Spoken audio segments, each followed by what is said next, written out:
Assalamualaikum warahmatullahi wabarakatuh.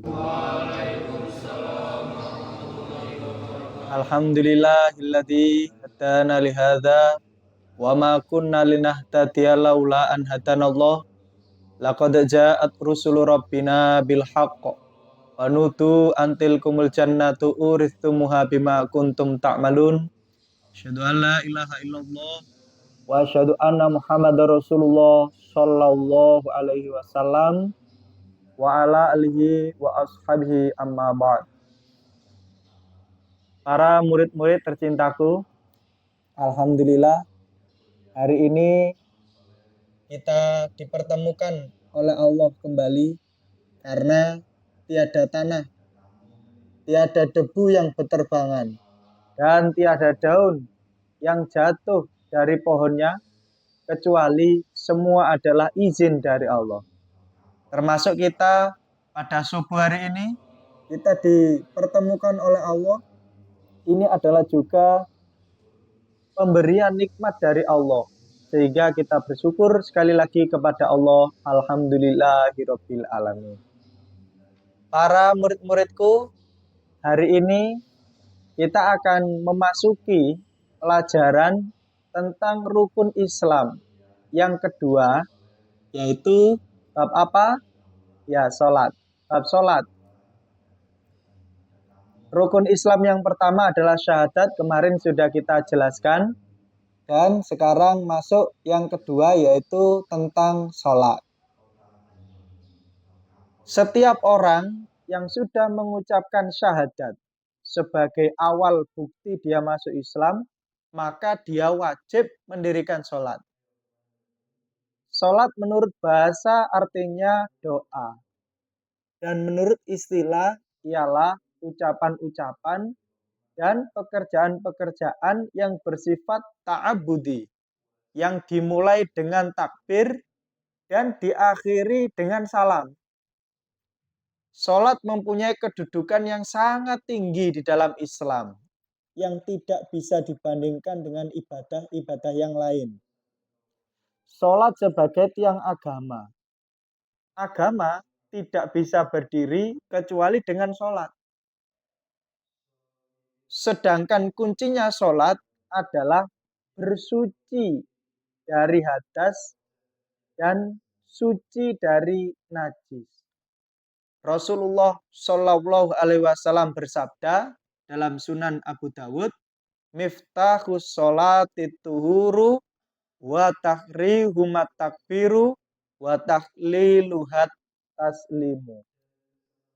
Kunci sholat adalah bersuci dari hadas dan najis. Keharamannya adalah takbir dan kehalalannya adalah mengucapkan salam. Para adik-adik, fenomena zaman sekarang ini, masjid-masjid dan juga musola-musola yang ada di desa-desa, kita lihat secara nyata, secara umum bahwa musola atau masjid itu umumnya orang tua apa anak muda, umumnya adalah orang tua. Nah, sehingga kita sebagai penerusnya mereka. Nah, kalau orang tuanya sudah sepuh, sudah meninggal, siapa yang akan meneruskan masjid itu, musola itu? Nah, sehingga kitalah yang akan meneruskan, mau tidak mau, ya kita yang akan meneruskan itu. Mengingat salah satu syarat sahnya sholat adalah bersuci dari hadas dan suci dari najis, maka para fuqaha sebelum membahas bab sholat selalu mendahulukan pembahasan bab toharo dengan lebih terinci. Toharo itu menurut bahasa artinya bersih dari kotoran-kotoran. Dan menurut syara artinya suci dari najis secara hakiki maupun secara hukmi. Seperti hadas. Kemudian alat yang bisa dipakai bersuci ada dua macam. Yaitu air yang suci dan tanah yang suci. Air yang suci macam-macamnya. Satu adalah air mutlak, yaitu air yang suci dan mensucikan. Yang termasuk air mutlak ialah termasuk air hujan dan air embun. Allah berfirman, wa anzala minas sama'i ma'an tahuron. Surat Furqan ayat 48 itu, wa anzala dan menurunkan kami Allah minas sama dari langit ma'an air tahuron untuk bersuci atau tahuron yang suci. Jadi kami Allah turunkan dari langit air yang suci.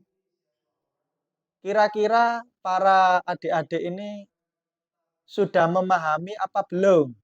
Air yang suci yaitu air hujan dan air embun. Insya Allah sudah ya, insya Allah ya. Nah, itu.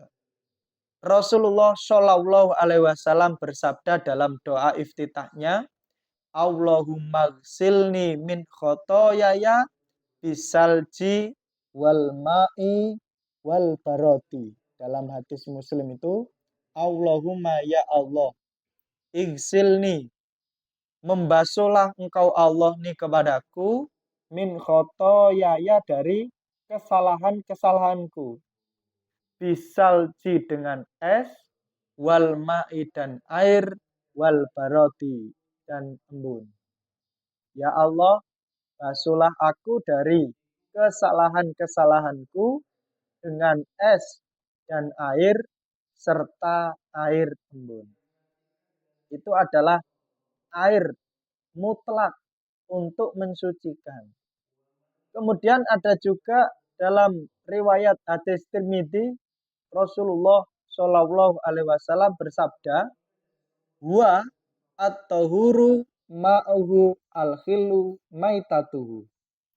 Laut itu suci airnya dan halal bangkainya. Sehingga kita ketika di lautan tidak ada air lagi misalnya, maka boleh juga wudhu menggunakan atau mensucikan menggunakan air laut. Atau dalam hadis riwayat Ahmad juga diterangkan, yaitu air zam-zam. Berdasarkan hadis, fada'a bisajlin min ma'i zamzama fasyariba minhu watawaddo'a. Kemudian Nabi meminta satu timba dari air zam-zam. Maka beliau meminumnya dan berwudu. Kemudian yang selanjutnya yaitu air yang berdiam lama sehingga berubah salah satu sifatnya. Bahkan bercampur dengan daun-daunan, tapi tidak mengubah pengertian asalnya sebagai air mutlak. Misalnya apa ya? Air danau, bisa. Yang kedua adalah air mustakmal, yaitu air yang telah digunakan untuk bersuci, baik untuk wudhu atau untuk mandi. Hukumnya suci seperti air mutlak. Berdasarkan hadis-hadis, yaitu dari riwayat Abu Dawud, Anir Rubai'i, Anan Nabiya, sesungguhnya Nabi Shallallahu Alaihi Wasallam masaha biroksihi min fatli ma'in kana fi yadihi. Rawahu Abu Dawud. Dari Rubai, sesungguhnya Nabi Shallallahu Alaihi Wasallam mengusap kepalanya dari sisa air yang berada di tangannya. Masaha, mengusap siapa Nabi biroksihi dengan kepalanya, min fatli ma'in dari sisa air, karena yang ada apa air fiyadihi di tangannya.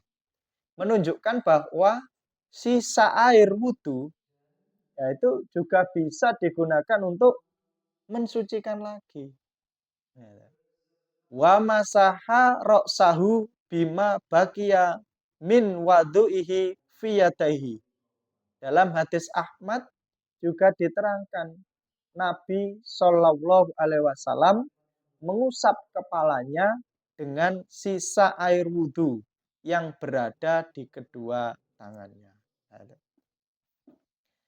Faqala Rasulullah Shallallahu Alaihi Wasallam dalam hadis Muslim, Nabi bersabda, Subhanallah, innal mu'mina la yanjusu.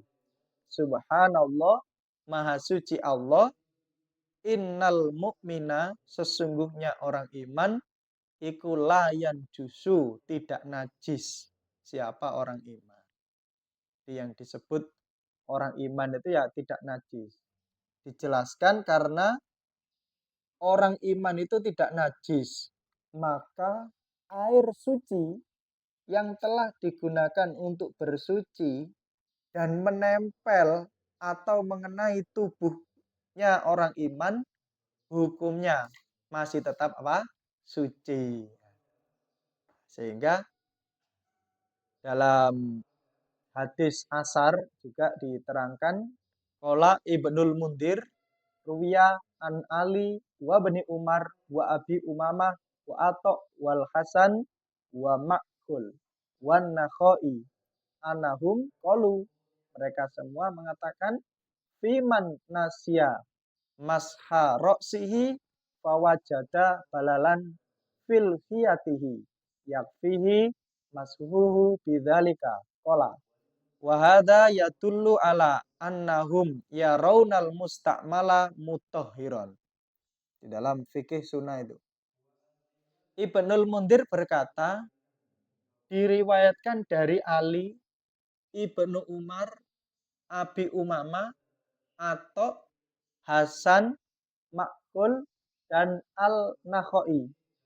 Sesungguhnya mereka semua berkata tentang orang yang lupa mengusap kepalanya, kemudian menjumpai basah-basah di dalam jenggotnya, maka cukup baginya mengusap kepala dengan basah-basah yang ada di jenggotnya itu. Ibnul Mundhir berkata, ini menunjukkan bahwa sesungguhnya mereka berpendapat bahwa air mustakmal itu mensucikan. Sehingga ada dua air yang bisa mensucikan tadi, air mutlak dan air mustakmal. Jadi dengan kedua air itu para santri, para siswa bisa membuat suci atau bisa mensucikan. Yang ketiga, air yang bercampur dengan sesuatu yang suci. Nah, air ini bisa dibagi menjadi dua. Yang pertama, air yang bercampur dengan sesuatu yang suci yang tidak merubah kedudukannya sebagai air mutlak, maka hukumnya tetap suci dan mensucikan. Seperti air yang bercampur dengan sabun, za'faron, tepung, dan lain-lainnya. Seperti halnya air yang bercampur dengan daun bidara dan kafur untuk memandikan mayit. Karena tidak merubah kedudukan sebagai air mutlak, maka hukumnya tetap suci dan mensucikan. Berdasarkan hadis yang diriwayatkan oleh Imam Muslim, an Ummi Atiyah qolat, dakhala alainan nabiyyu sallallahu alaihi wasallam wa nahnu nagsilu ba'natahu faqala igsilnaha salasan au khomsan au aksaro min dalika irra'aitunna dalika bima'in wa sidrin wa ja'alna fil akhirah kafuron au syai'an min kafuron fa idza faragtunna fa'adinnani falamma faragna adannahu fa'alqa ilaina hiqwahu faqala ashirnaha iyahu. Dalam hadis riwayat Muslim diterangkan dari Ummi Atiyah, dia berkata, Nabi Shallallahu Alaihi Wasallam masuk kepada kami dan kami sedang memandikan jenazah anak perempuan beliau. Lalu beliau bersabda, mandikanlah dia dengan air dan bidara 3 kali, atau 5 kali, atau lebih banyak dari itu. Jika kamu pandang yang demikian itu, dan jadikanlah di akhir memandikannya dicampur dengan sedikit kapur. Maka jika kamu sudah selesai memandikan, beritahulah saya. Maka ketika kami selesai, kami memberitahu kepada Nabi, maka Nabi memberikan sebuah pakaian penutup badan. Lalu beliau bersabda, pakaikanlah kain itu kepadanya. Sehingga air yang bercampur dengan sesuatu, yang penting air itu tidak merubah fungsinya, seperti air yang dicampur dengan daun bidara itu atau kapur barus saat memandikan jenazah itu. Lah, walaupun dicampur dengan air kapur barus, campur dengan kapur barus, tetapi secara hukum itu masih tetap sebagai air. Nah, sehingga bisa digunakan untuk mensucikan. Kemudian air yang terkena najis ini bisa dibagi menjadi dua ini. Apabila najis yang mengenai air mengubah salah satu sifatnya seperti rasanya atau warnanya atau baunya, maka air tersebut secara ijma hukumnya najis. Tidak bisa untuk bersuci. Sebagaimana diterangkan dalam Ibnu Majah itu adik-adik, innal ma'a la yunajjisuhu syai'un illa ma ghalaba ala rihihi wa ta'mihi wa launihi. Dalam hadis Ibnu Majah diterangkan sesungguhnya air tidak bisa menjadi najis karena sesuatu kecuali bila berubah bau, rasa, dan warnanya. Ini tak contohkan. Contohnya air 1 gelas misalnya, gelas kecil. Lalu dikencingin. Kemudian warnanya berubah jadi kekuningan gitu. Ya itu ya sudah tidak suci lagi. Itu contohnya ya. Kemudian yang B, apabila najisnya itu mengenai air dan tidak mengubah salah satu sifatnya, maka yang pertama, jika airnya 2 kola atau kurang lebih 216 liter ya, atau lebih, hukumnya tetap suci. Misalnya nih, jadi ada air yang banyak di kolam gitu. Nah, kemudian ada salah satu orang yang renang itu kencing di situ di dalamnya. Ya maka ya secara hukum air itu tetap suci karena tidak mengubah sifatnya. Airnya kencingnya sedikit sedangkan airnya sudah sak kolam renang. Nah, itu ya masih suci itu. Berdasarkan sabda Rasulullah Shallallahu Alaihi Wasallam dalam hadis Ibnu Majah itu ada adik, iza kanal ma'u kullataini au salasan lam yunajjishu syai'un. Apabila air itu ada 2 atau 3 kola, maka tidak ada sesuatu pun yang menajiskan kepadanya. Jadi syaratnya minimal ya 2 kola. Nah, sebagian ulama berpendapat bahwa air sedikit maupun banyak yang terkena najis, selama tidak berubah salah satu sifatnya, maka hukumnya tetap suci adik-adik. Itu adalah 4 contoh air yang bisa mensucikan. Sehingga dengan keempat air itu bisa juga untuk mensucikan beberapa yang terkena najis. Kemudian yang kelima, yaitu air sisa. Yang dimaksud air sisa itu ya air yang tersisa setelah diminum. Misalnya nih, yang A, air yang tersisa setelah diminum oleh manusia.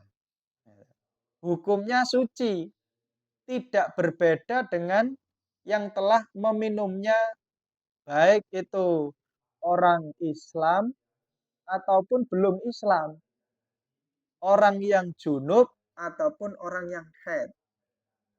Berdasarkan hadis riwayat Muslim itu, an Aisyah radhiyallahu anha, dari Aisyah, Olat berkata, siapa Aisyah?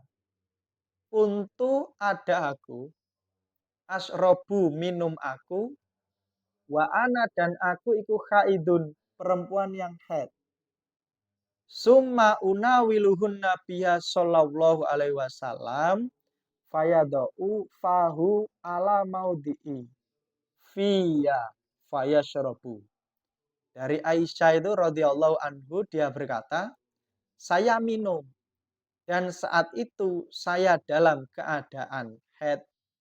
Lalu minuman itu saya berikan kepada Nabi Shallallahu Alaihi Wasallam. Maka Nabi Shallallahu Alaihi Wasallam meletakkan mulutnya di tempat bekas mulutku itu. Nah, berarti walaupun Aisyah yang sedang haid, nah, kemudian meminum air di gelas, nah gelasnya itu oleh Nabi diminum. Jadi bekasnya itu ya dipaskan di mulutnya, menunjukkan bahwa boleh. Jadi air sisa itu ya boleh. Firman Allah dalam surat At-Taubah itu, innamal musyrikuna najasun. B. Air sisa binatang yang halal dimakan dagingnya. Berdasarkan fikih sunnah, qala Abu Bakar Ibnul Mundir, ajma'a ahlul ilmi ala anna su'ra ma ukila lahmuhu ya juzu syurbuhu wal wudu'u bihi. Abu Bakar bin Mundir berkata, ahli ilmu telah ijma bahwa sesungguhnya sisa air yang telah diminum oleh binatang yang halal dimakan dagingnya, halal yang dimakan dagingnya itu boleh diminum dan boleh digunakan untuk wudhu. Misalnya air yang bekas diminum oleh sapi misalnya, air kolam bekas diminum sapi, nah, maka ya boleh itu digunakan untuk wudhu karena itu suci. Sehingga nah, misalnya lagi air yang di situ diminum oleh ayam, nah, misalnya, nah maka sisa air yang di bak itu, jeding itu, nah itu juga bisa digunakan untuk bersuci atau digunakan untuk wudhu.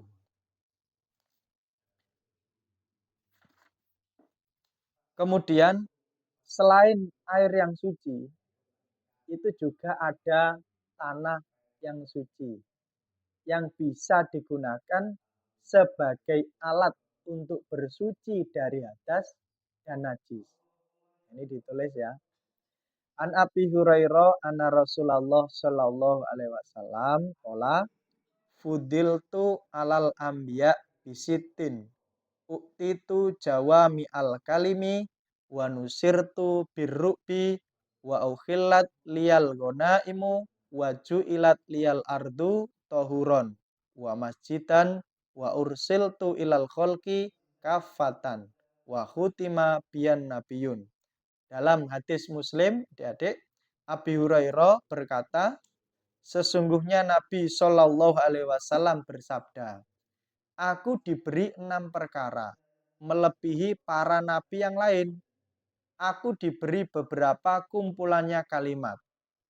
Aku ditolong dengan rasa takutnya musuh. Dihalalkan jarahan bagiku. Bumi dijadikan sebagai tempat sujud dan alat untuk bersuci bagiku.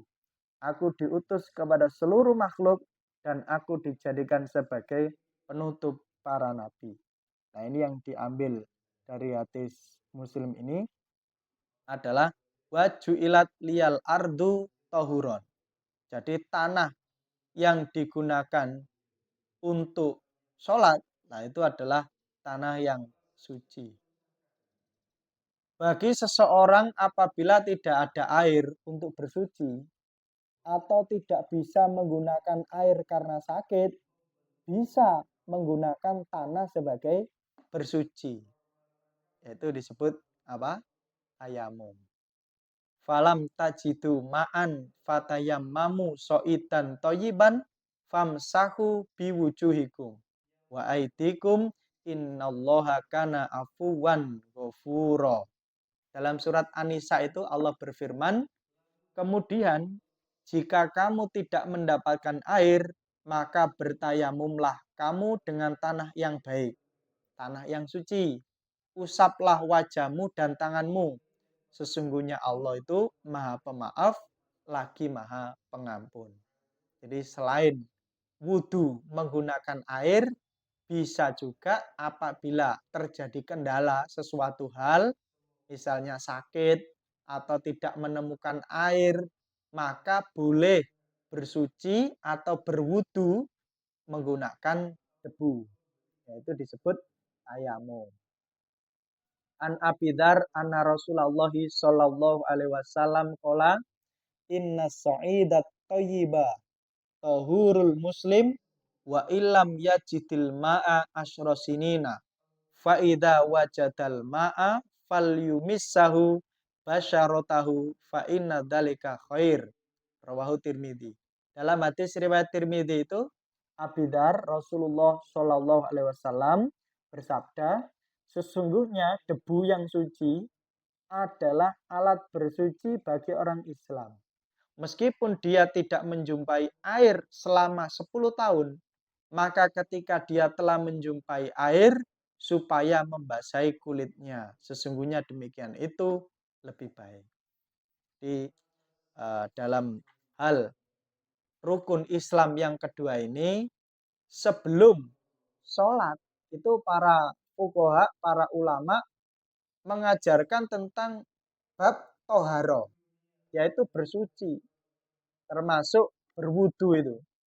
Jadi termasuk 5 air tadi yang bisa digunakan untuk bersuci, yaitu air yang suci mutlak, air mustakmal, kemudian air yang tercampur dengan sesuatu, kemudian air yang terkena sedikit najis, dan air sisa. Nah, kelima air itu secara dalil-dalil yang telah diterangkan itu bisa digunakan untuk bersuci, termasuk bisa digunakan untuk wudhu.